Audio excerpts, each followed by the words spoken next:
स्वाभिमान शोध अस्तित्वाचा या मालिकेच्या आजच्या भागात आज आपण बघणार आहोत. प्रभाकर सर आणि प्रदीप कोर्टाकडे आलेले असतात तेव्हा प्रभाकर सर पल्लवीला विचारतात की पल्लवी हे सगळं कसं घडलं आणि त्या मुली तयार कशा झाल्या. त्यावर पल्लवी म्हणते की हो बाबा, मी तुम्हाला सगळं सांगते. वकील मॅडम म्हणतात की नवरा संकटात असताना पल्लवीसारखी मुलगी गप्प कशी काय बसू शकेल. तिने रात्रंदिवस एक करून अक्षरशः पुरावे खणून काढलेत आणि अगदी अशक्य वाटणारी गोष्टसुद्धा शक्य करून दाखवली आहे. प्रभाकर सर म्हणतात की खरं आहे मॅडम तुमचं, पण त्यात तुमची साथ देखील तितकीच महत्त्वाची होती.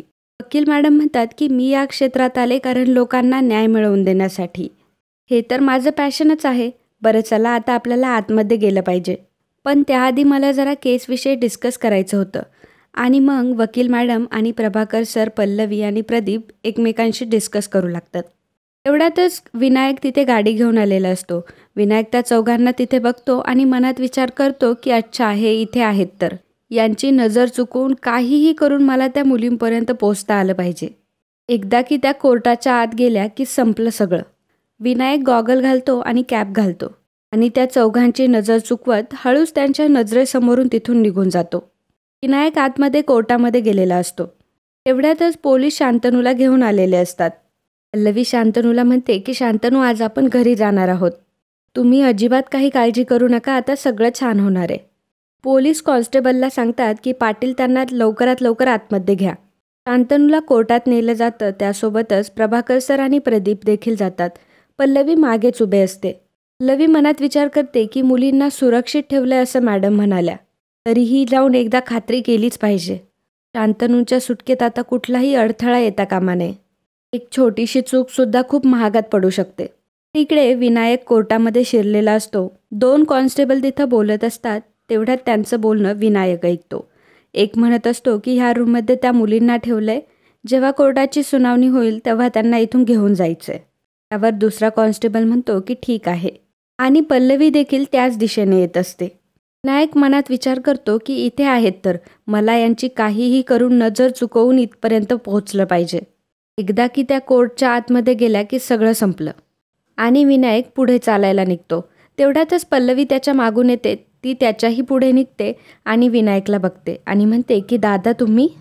विनायक पटकन त्याचा गॉगल काढतो. विनायक खूप घाबरलेला असतो. पल्लवी विचारते की दादा तुम्ही इथे काय करताय. विनायक म्हणतो की अगं प्रभू काका मला म्हणाला की 2 मुली सापडल्यात ना, त्यांची आज साक्ष आहे.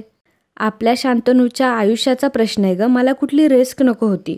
त्यामुळे सगळं सेफ आहे की नाही हे बघायला आलो होतो. पल्लवी म्हणते की हो, ॲक्च्युली मी सुद्धा तेच बघायला आली आहे.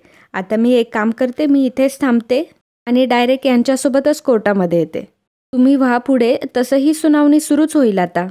विनायक म्हणतो की नाही पल्लवी, अगं मी थांबतो. जर कोर्टात तिथं काही महत्त्वाचं असेल तर तू जा. त्यावर पल्लवी म्हणते की नको दादा, काय आहे ना, मुलींच्या सुरक्षेचा प्रश्न आहे, मीच थांबायला हवं. तुम्ही जा पुढे. पल्लवी कॉन्स्टेबलला काहीतरी विचारत असते आणि विनायकचा नाईलाज झाल्यामुळे विनायकला परत जावं लागतं.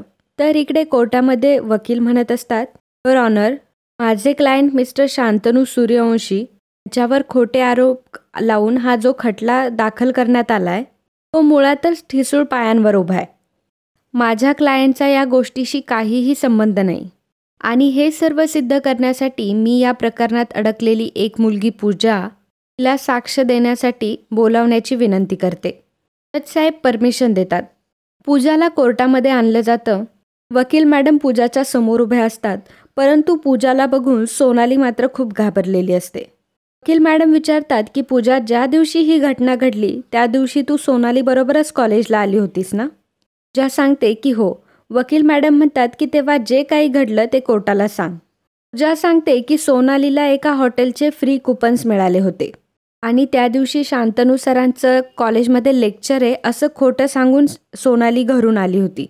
आता मात्र सर्वांना मोठा धक्का बसतो. तेवढ्यातच विरोधी वकील उभा राहतो आणि म्हणतो की ऑब्जेक्शन युअर ऑनर, ही मुलगी फक्त खोटं बोलतीये. त्यावर जजसाहेब म्हणतात की अहो, त्यांची साक्ष तर पूर्ण होऊ देत, तुम्हाला क्रॉस करण्याची संधीसुद्धा मिळणार आहे. त्यावर विरोधी वकील सॉरी म्हणून खाली बसतात. वकील मॅडम पूजाला पुन्हा विचारतात की पूजा, पुढे काय झालं सांग. पूजा म्हणते की जेव्हा आम्ही त्या दिवशी कॉलेजला आलो तेव्हा सोनाली म्हणाली की आपण कॅबने हॉटेलला जाऊयात. कॅबसुद्धा तिनेच बुक केली आणि आम्ही त्या हॉटेलवर गेलोसुद्धा. पण तिथे गेल्यानंतर आम्हाला एका वेगळ्याच रूममध्ये नेण्यात आलं आणि तिथेच हा सर्व वाईट प्रकार घडला. पूजा मोठमोठ्याने रडू लागते. सोनाली देखील मान खाली घालून बसलेली असते आणि विनायकला तर जाम टेन्शन आलेलं असतं. वकील मॅडम विचारतात की याचा अर्थ सोनालीने शांतनू सरांच्या बाबतीत जे काही सांगितलं ते सर्व खोटं होतं. त्या सांगते की हो. सोनालीचे वडील उभे राहतात आणि म्हणतात की नाही नाही, हे शक्यच नाही, माझी मुलगी खोटं बोलूच शकत नाही. जज साहेब त्यांना खाली बसायला सांगतात. वकील मॅडम म्हणतात की युअर ऑनर, ह्या मुलीला हॉस्टेलमध्ये एका खोलीत बंद करून ठेवण्यात आलं. पोलिसांसमोर काय सांगायचं हे सुद्धा तिला पडवून ठेवलं होतं. तिने स्वतःच हे कबूल केलंय आणि सोनाली देखील खोटं बोलली होती हेही तिने कबूल केलंय. मुलींना कॉलेजमध्ये बोलवण्याशी आणि त्यांना हॉटेलमध्ये पाठवण्याशी शांतनू सूर्यवंशी यांचा काहीही हात नाही. That's all your honour. विरोधी वकील पूजाला विचारतात की पूजा, खोटी साक्ष देण्यासाठी किती पैसे घेतलेस तू? की सूर्यवंशी फॅमिलीकडून कोणी तुझ्यावर दबाव आणतंय म्हणून तू आता काही वेगळे संकेत शोधतेस? वा शांतनू सूर्यवंशी यांनी तुला धमकी दिली आहे का? तुला काही त्रास होईल म्हणून तू खोटं बोलतीयस का? खरं खरं सांग, तुला तर आता बोलावंच लागेल. खरं खरं सांग, बोल तू, काय झालं? तेवढ्यातच वकील मॅडम उभ्या राहतात आणि म्हणतात की ऑब्जेक्शन माय लॉर्ड, परंतु साक्षीदारावर प्रेशर आणलं जात आहे, त्याला खोटं बोलायला भाग पाडलं जात आहे. वकील काळे म्हणतात की युअर ऑनर, ही मुलगी खोटं कशी बोलते हेच मला सिद्ध करायचं आहे. त्यावर जज साहेब म्हणतात की ऑब्जेक्शन ओव्हररूल. वकील काळे म्हणतात की थँक्यू. बरं सांग पूजा, तुला सूर्यवंशीकडून पैसे मिळाले म्हणून तू खोटं बोलतीयस ना? घटना घडली त्या रात्री तुम्ही जेव्हा कॉलेजमध्ये आला तेव्हा शांतनू सर तुम्हाला भेटले की नाही? त्यावर पूजा सांगते की सर नाही भेटले आम्हाला, सर तर तिथे नव्हतेच. वकील काळे विचारतात की एक्स्ट्रा लेक्चरसाठी त्यांनीच तुम्हाला कॉलेजमध्ये बोलावलं होतं ना? त्यावर पूजा सांगते की नाही, सोनाली खोटं बोलली आहे. आत्ता मी जे काही सांगितलं तेच खरं आहे. जज साहेब, मी खरं बोलतीये, प्लीज माझ्यावर विश्वास ठेवा. वकील काळे म्हणतात की युअर ऑनर, ही मुलगी दबावाखाली खोटं बोलतीये. जी साक्ष ग्राह्य धरू नये अशी विनंती मी माननीय कोर्टाला करतोय. तर पूजा कोर्टामधून तिथून निघून जाते तेव्हा वकील मॅडम म्हणतात युअर ऑनर, आणखी तिथे हजर असलेली एक मुलगी शिवानी गायब असल्याचं सांगितलं होतं, तर तिलासुद्धा हॉस्टेलमध्ये एका रूममध्ये बांधून ठेवण्यात आलं होतं.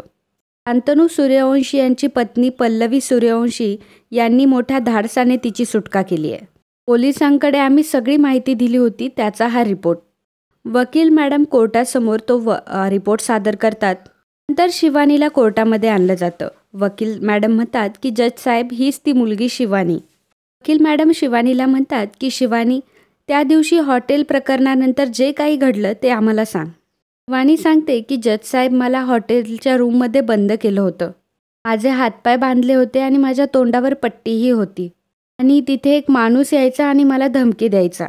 वेळ आली तर शांतनू सरांचं नाव घ्यायचं असं त्याने मला सांगितलं होतं. वकील मॅडम म्हणतात की point to be noted my Lord, या दोन्ही मुलीला धमकावून ब्लॅकमेल करून यांना बोलायला भाग पाडलं गेलंय. शिवानी, तो धमकावणारा माणूस कोण होता हे तुला ओळखता येईल? तेव्हा विनायक मात्र पूर्ण घाबरलेला असतो. शिवानी सांगते की नाही मॅडम, त्याच्या चेहऱ्यावर नेहमी मास्क असायचा, मी त्याला बघितलेलं नाहीये. तेव्हा कुठे विनायकच्या जीवात जीव येत. वकील मॅडम म्हणतात की दॅट्स ऑल युअर ऑनर. विरोधी वकील काळे शिवानीला विचारतात की शिवानी, तू का खोटं बोलतीयस? तू कबूल कर की या प्रकरणात शांतनू सरांचाच हात होता की नाही? शिवानी म्हणते की नाही सर, हे सर्व खोटं आहे. तर शांतनू सर आम्हाला 2 वर्ष झाली शिकवतात, आम्ही त्यांना चांगलं ओळखतो. ते कुठल्याही मुलीच्या बाबतीत असं वाईट वागूच शकत नाही. उलट आम्हीच खूप वाईट वागलोय आणि आमच्यामुळे त्यांना अटक झाली. वकील मॅडम म्हणतात की युअर ऑनर, मी आता अशी साक्षीदार उभी करणार आहे की जिच्यामुळे या प्रकरणातील सगळा खोलवा समजून येईल. जिच्या तक्रारीमुळे या प्रकरणाला सुरुवात झाली त्या सोनालीला साक्ष देण्यासाठी परवानगी द्यावी, अशी मी कोर्टाला विनंती करते. परमिशन देतं. सोनाली रडत असते. वकील मॅडम सोनालीला म्हणतात की सोनाली, या केसमध्ये तुझी साक्ष सगळ्यात महत्त्वाची आहे. शांतनू सर तुझे गुरु आहे आणि गुरु या व्यक्तीचं महत्त्व मी तुला दुसऱ्यांदा सांगण्याची गरज नाही आहे. स्वतःच्या सच्चेपणाला आणि सत्सद विकासाच्या बुद्धीला जे काही घडलंय ते अगदी खरं खरं सांग. सर्वजण सोनालीच्या साक्षीची वाट बघत असतात. सोनाली सांगते की जज साहेब, मी याआधी पोलिसांना जे काही सांगितलं ते सगळं खोटं होतं. आता मात्र सर्वांना मोठा धक्का बसतो. सोनाली सांगते की शांतनू सरांचा या घटनेशी काहीही संबंध नाही आहे. त्यांनी कधीच आम्हाला एक्स्ट्रा लेक्चरसाठी बोलावलेलं नव्हतं. उलट ते आम्हाला नेहमी मदत करत आले आणि गाईड करत आले. त्यावर वकील मॅडम विचारतात की तरीही तू शांतनू सरांचं नाव का घेतलंस? सोनाली सांगते की कारण मास्क लावलेल्या एका माणसाने मला बदनाम करण्याची धमकी दिली होती आणि त्याच्याच सांगण्यावरून मी शांतनू सरांचं नाव घेतलं. वकील मॅडम म्हणतात की युअर ऑनर, हिलासुद्धा शिवानीसारखी धमकी मिळाली होती. याची तुम्ही कृपया नोंद घ्यावी. वकील मॅडम सांगतात की मला सांग, तो माणूस कोण होता? आवाजावरून तू त्या माणसाला ओळखू शकशील? आता मात्र पुन्हा एकदा विनायक घाबरतो. परंतु सोनाली सांगते की नाही, तेव्हा मी घाबरले होते. मी फक्त त्यांच्या सांगण्यावरून शांतनू सरांचं नाव घेतलं होतं. वकील मॅडम म्हणतात की युअर ऑनर, सोनाली आणि पूजाच्या चॅटचे रिपोर्ट मी कोर्टाला सादर करते. शांतनू सरांचं लेक्चर असल्याचं हिने खोटं सांगितलं होतं हे यावरून सिद्ध होतं. That's all your honour. विनायकला मात्र चांगलाच घाम फुटलेला असतो. जज साहेब विचारतात की ॲडव्होकेट काळोखे, तुम्हाला काही प्रश्न? ॲडव्होकेट काळोखे म्हणतात की युअर ऑनर, मी तुम्हाला आधीही सांगितलं होतं की ह्या तिघीही मुली खोटं बोलताय. जज साहेब म्हणतात की ठीक आहे, तुम्ही फायनल आर्ग्युमेंट करा. त्यावर ॲडव्होकेट काळोखे म्हणतात की जज साहेब, ह्या तिन्हीही मुली दबावाखाली खोटी माहिती सांगताय. शांतनू सूर्यवंशीच हाच या प्रकरणातील मुख्य सूत्रधार आहे आणि तसे पुरावे आम्ही कोर्टासमोर मांडलेले सुद्धा आहेत. सूर्यवंशी कुटुंबियांकडे सत्ता, पैसा, ताकद सगळं काही आहे आणि पैशाचं आमिष दाखवून ह्या तिन्ही मुलींना खोटं बोलण्यासाठी भाग पाडलंय. त्यांची साक्ष मान्य न करता कोर्टाने आरोपीला जास्तीत जास्त मोठी शिक्षा जाहीर करावी अशी मी विनंती करतो. वकील मॅडम उठतात आणि म्हणतात की युअर ऑनर, या प्रकरणातील सगळ्या मुलींनी सांगितलंय शांतनू सूर्यवंशी यांचा त्या घटनेशी काहीही एक संबंध नाही. त्यांची नाहक बदनामी झाली. त्यावेळी कॉलेजमध्ये हजर होते, हा केवळ एक योगायोग होता. फक्त तेवढ्यावरून पोलिसांनी त्यांना अटक केली आणि ही केस उभी केली. पण यामागचा खरा सूत्रधार कोण आणि पोलिसांना धमक्या देणारा कोण होता हे अजूनही पोलिसांना सापडलेलं नाहीये. या कोर्टातली चौथी मुलगी अजून कोर्टासमोर आलेलीही नाहीये. मी कोर्टाला विनंती करते की पोलिसांना त्यांनी सांगावं की त्या मुलीचा शोध घ्यावा आणि शांतनू सूर्यवंशी यांची निर्दोष मुक्तता करावी. Thank you your honour. आता सगळेजण जज साहेबांच्या शेवटच्या निर्णयाची वाट बघत असतात. जज साहेब म्हणतात की कोर्टामध्ये सादर केलेले सर्व पुरावे आणि साक्षीदार याचा विचार करता आरोपी शांतनू सूर्यवंशी यांचा या घटनेशी काहीही संबंध नाही हे आता स्पष्ट झालेलं आहे. त्यामुळे हे कोर्ट शांतनू सूर्यवंशी यांची ह्या खटल्यातून निर्दोष मुक्तता करीत आहे. हे ऐकून सर्वांना मोठा आनंद होतो. सगळ्यांच्या चेहऱ्यावर एक वेगळं स्टेज असतं. पल्लवी देवाचे आभारही मानते. आणि मित्रांनो, आजचा हा भाग इथेच संपतो. पुढील भागात आपल्याला पाहायला मिळणार आहे विभावरी म्हणते की त्या मुलींनी साक्ष दिली म्हणून शांतनू सुटला. हे कसं काय झालं? विनायक म्हणतो की पल्लवी, अगं तू नक्की केलंस काय? पल्लवी म्हणते की मला सगळ्यात जास्त मदत कोणाची झाली माहितीये? मोठ्या आईंची. पल्लवी मोठ्या आईला म्हणते की आज या घरात एवढा आनंदाचा क्षण आलाय तो फक्त तुमच्यामुळे. तेव्हा मोठी आई रडायची नाटकं करत असते. शांतनू समोर येतो आणि मोठ्या आईला थँक्यू म्हणतो आणि पुन्हा तिथून रागाने निघून जातो. तर मित्रांनो, कालच्या भागात कमेंट करणारे आपले दर्शक होते श्रद्धा साळुंके, अनिता खांडेकर, मुकुंद कुलकर्णी, अपर्णा मायेकर, वैष्णवी शेटे, सुमन धेंडे, आकाश जाधव, मृत्युंजय, पूजा कांबळे, ज्योती पाटील, शैला मांडगे, कल्पना भिसे, विद्या बागल, रमा वाडकर, मधुकर मोत्राचे, स्वप्नील कांबळे, रमा वाडकर, कोमल कदम, स्वरूप, प्रेरणा शेटे, रेश्मा भगत, वंदना तांबडे, धनश्री देशमाने, जयेंद्र मांत्री, आराधना गजबे, आदित्य संतोष देसाई, वैभव कुष्टे, ज्ञानू सावंत, गिरिजा तोट्टे, अलका राजमाने, अर्चना रामनाई, श्रद्धा, गीता चंदेर, वैभव कुष्टे, चंद्रशेखर भातवाडेकर, बीना परांजपे, मुकुंद कुलकर्णी, आनंद केसवानी या सर्वांनी व्हिडिओला कमेंट करून खूप छान प्रतिसाद दिल्याबद्दल खूप खूप धन्यवाद.